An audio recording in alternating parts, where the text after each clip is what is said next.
आज की जो प्रेस कॉन्फ्रेंस का आज की प्रेस कॉन्फ्रेंस का जो मुद्दा है वो आज से 2 दिन पहला जो डोडा के एमएलए महराज मलिक ने जो जिस भाषा का इस्तेमाल किया उसको लेकर आज हमने यहाँ एक तो समाज में कुछ बातों को क्लियर करने के लिए और जो अल्फाज उसने इस्तेमाल किए उसको कंडेम करने के लिए। और पहले मैं ये कहूँगा कि प्राइमरी फेसिया ये एक एडमिनिस्ट्रेटिव मैटर है, क्योंकि हर इलाके के एमएलए को अपने डीसी को एक काउंटर बनाने का पूरा हक है। वो उससे सवाल जवाब कर सकता है, एडमिनिस्ट्रेशन को पूछ सकता है। तो उसने अब एडमिनिस्ट्रेटिव लेवल पे क्या कमियां थी, क्या खामियां थी, वो एडमिनिस्ट्रेशन उसका जवाब देगी। लेकिन हमें हमारा जो मुद्दा मेन मुद्दा था, क्योंकि काफी नौजवान हमें ये फोन कर रहे थे, क्योंकि जब डीसी सिख है तो लोगों ने शायद कहा इसने सिख समझ के गाली दी है। पर हम ये बात जो उस वीडियो को एक बार नहीं कम से कम 4 बार सुना, कहीं पर ऐसा ट्रैक को इसने सिख मजहब के नाम पे ट्रैक नहीं किया। डीसी सिख है तो मैं गाली दे रहा हूँ। मैं समझता शायद अगर इसकी जगह क्या मुस्लिम अगर डीसी होता इससे भी ज्यादा वो गालियां और देता, क्योंकि उसकी जुबान इस किस्म की हो चुकी है कि वो किसी को स्पेयर नहीं करता, क्योंकि उसकी अब बाकी उसको।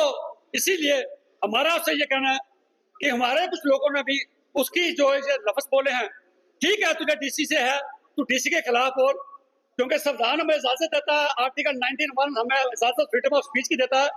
और तू एक सियासतदान है, लोगों ने तुझे जिता के भेजा है, तू लोगों की बात को रखने के लिए कहीं भी जाके प्रोटेस्ट कर सकता है।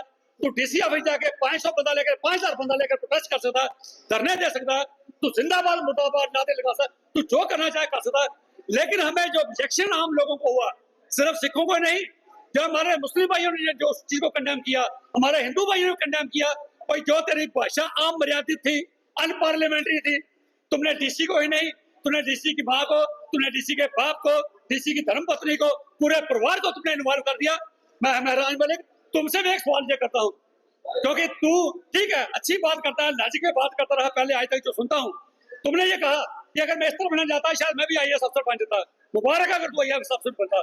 क्या अगर तू इस जगह पे बैठा होता, कोई और दूसरा महराज मलिक बन गया था, तेरे बाप को इस तरह घसीटता, तेरी माँ को, तेरी फैमिली मेंबर को घसीटता, तो तेरे पे क्या बीतती। इसलिए हमारा यह मकसद कहने का है, तुझे ये अनपार्लियामेंट्री लैंग्वेज यूज करने से पहले 10 बार सोचा कर। हम भी बड़े जज्बाती हैं, मैं भी एज एन एक्टिविस्ट बड़ा जज्बाती हूँ। बहुत बार हमने प्रेस कॉन्फ्रेंस की, इवन एलजी साहब के खिलाफ भी हमने प्रेस कॉन्फ्रेंस की, लेकिन बड़ी डिग्निफाइड तरीके से, बड़ी डिसेंसी से, क्योंकि कोई भी जब पोजीशन पे बैठता, अगर एलजी साहब बैठे हैं, मेरा शिकवा शिकायत हो सकता है, लेकिन वो रखने का तरीका मेरा डिसेंट होना चाहिए, उसमें कोई मेरी अनपार्लियामेंट्री लैंग्वेज नहीं होनी चाहिए। मैं सरकार के खिलाफ बोलता हूँ, हम कल फिर चीफ मिनिस्टर के खिलाफ बोलेंगे अगर हमारा काम नहीं होगा, लेकिन डिसेंसी से डिग्निफाइड लैंग्वेज इस्तेमाल करनी चाहिए, ना कि किसी। अगर उमर अब्दुल्ला मेरी बात नहीं सुनता, मैं उमर अब्दुल्ला के बाप पे क्यों जाऊंगा, मैं उसकी माँ पे क्यों बात करूंगा। ये चीजें कहीं भी ऐसी चीजें नहीं होनी चाहिए। सेंटर में भी कहीं ऐसी बातें चली थी, प्रधानमंत्री की माँ को कहा किसी को भी किसी के भी पेरेंट्स पे फैमिली को इन्वॉल्व करने की जरूरत नहीं है, इससे सेंटिमेंट हर्ट होते हैं। तो मैं इससे कहूंगा, अगर तू लंबी रेस का गोरा बनना चाहता है, सचमुच अपने लोगों के इलाके के लोगों की खिदमत करना चाहता है, तू चाहता है कि सिस्टम को एक कंट्रोल बनाना, तू एक करप्शन दूर करना चाहता है, तो तुझे अपनी भाषा पे कंट्रोल करना पड़ेगा, वरना बहुत जल्दी तेरे इतने अनगिनत दुश्मन बन जाएंगे कि तू फिर उनका सामना नहीं कर पाएगा। मैं तुझे मुबारकबाद देता हूँ, तू एक अच्छा ऑरेटर है, अच्छा बुला रहा है, अपने लोगों की नुमाइंदगी करता है और सोच समझ के करता है, लॉजिक में बात करता है। अब ये इश्यू मैं जस्टिफाई नहीं करता भाई तू ठीक था या डीसी ठीक है, ये एडमिनिस्ट्रेशन देखेगी भाई क्या वहाँ डिस्पेंसरी खुल सकती थी, नहीं खुल सकती थी, क्या वो जमीन सरकारी थी या किसकी थी, क्या सरकारी जमीन सरकार हायर करती है नहीं करती, ये एडमिनिस्ट्रेटिव मैटर है। किसी की भी गलती हो सकती है, हम उसको डिफेंड नहीं करते हैं, लेकिन जो उसकी फैमिली को इन्वॉल्व करना या किसी को उसके बच्चों को इन्वॉल्व करना, इसके लिए हम बिल्कुल इस चीज को कंडेम करते हैं। और हम ही नहीं कंडेम करते, एक चैनल ने डोडा से दोनों की फोटोग्राफ डाला वहां पर, भाई दोनों में से कौन ठीक है, लोगों के 50% लोगों में से दोनों को जस्टिफाई किया, दोनों ठीक है, 50% लोग उसके डीसी के हक में गए, कुछ लोग महराज मलिक के हक में गए, लेकिन किसी ने ये नहीं कहा दोनों गलत है, उन्होंने कहा दोनों ठीक है। लेकिन कहीं ना कहीं जो मिसअंडरस्टैंडिंग है, सीनियर अफसर को बीच में बैठ के इंटरवीन करके इसको फैसला इसका समझौता करना चाहिए।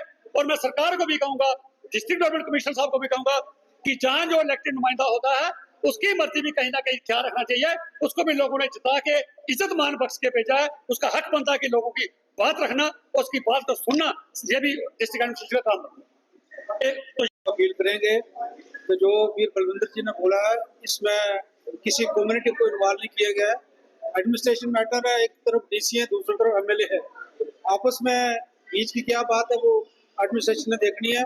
हम अपने नौजवानों को अपील करेंगे कि किसी के कहने पे, किसी के बहकावे पे ऐसा कोई एक्शन ना ले या ऐसा कोई सोशल मीडिया पे कोई ऐसा गलत बयानबाजी ना करें जिससे आपसी भाईचारा हमारा टूटे।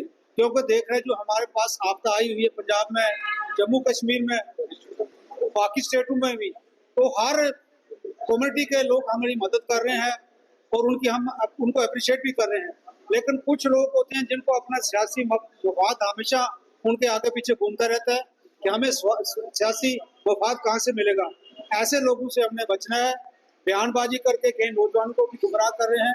तो नौजवानों को, मैं अपने सिख भाई नौजवानों को अपील करूंगा, प्लीज जो भी ऐसा कोई मैटर आता है उसको बड़ी अच्छी तरह से देख समझ के, सोच के फिर सोशल मीडिया पे आप अपना बयानबाजी या सोशल मीडिया पे उसको लाया करें। तो ये एडमिनिस्ट्रेटिव मैटर है। आज का हमारा आपको तकलीफ देने का मीडिया को यही हमें जरूरत पड़ी कि हम अपनी कम्युनिटी को और बाकी आवाम को ये बता दें, ये किसी कम्युनिटी या पर्टिकुलर किसी बरादरी पे कोई अटैक नहीं है, ये एक एडमिनिस्ट्रेटिव मैटर है। बेशक वो सरदार जी हरविंदर सिंह जी सरदार कम्युनिटी को बिलोंग करते हैं, वो दूसरे महराज मलिक जी मुसलमान मंडल कम्युनिटी को बिलोंग करते हैं, लेकिन बात ऐसी नहीं है, किसी कम्युनिटी का कोई लेना देना नहीं है। ये एडमिनिस्ट्रेटिव मसला है। एक जो ऑफिसर सीट पे बैठा है उसे भी कई कमियां हो सकती हैं। जो जीत के आए हैं उनको भी होता है कि जो हम जीत के आए हैं आवाम की बात उन्होंने भी रखनी होती है।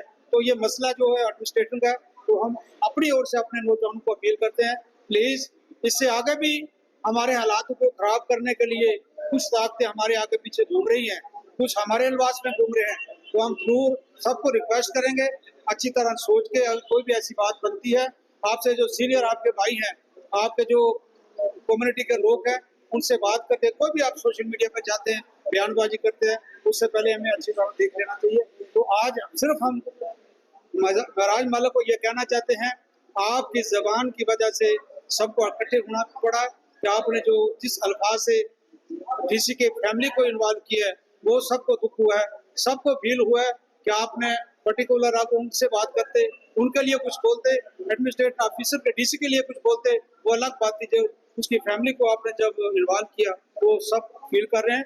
तो हम एक शहरी होने के नाते सभी को अपील करेंगे, अपने भाईचारा जो देख रहे हैं, जो हमारे भाईचारे में हर किस्म के लोग हैं, अच्छे भी हैं दूसरे भी हैं, उनसे बच के रहो। जो अच्छे हैं उनका साथ दो, अच्छे उनके साथ चलने की कोशिश करो। तो मैं आखिर में सब जो हमारे मीडिया भाई हैं उनका धन्यवाद करेंगे डिस्ट्रिक्ट कमेटी की ओर से, और हमारे प्रोग्रेसिव फ्रंट है, और हमारी कश्मीर सिख संगत है, नौजवान सभा डिगाना है, सिंबल के हमारे